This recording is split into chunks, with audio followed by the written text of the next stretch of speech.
To remove the battery, disconnect the negative terminal using a 12mm socket. If equipped, press the release tab to disconnect the sensor connector. Next, remove the positive battery terminal.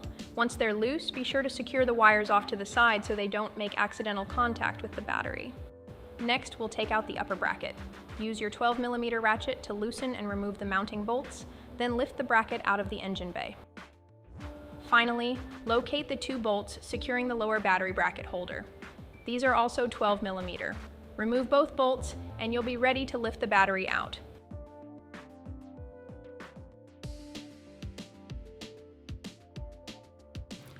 Make sure to follow us on YouTube, Instagram, Facebook, all the social medias, because I'm going to be showing you how to do a complete audio installation upgrade on your 2024 and up Tacoma, whether you have JBL, non-JBL, hybrid, or non-hybrid.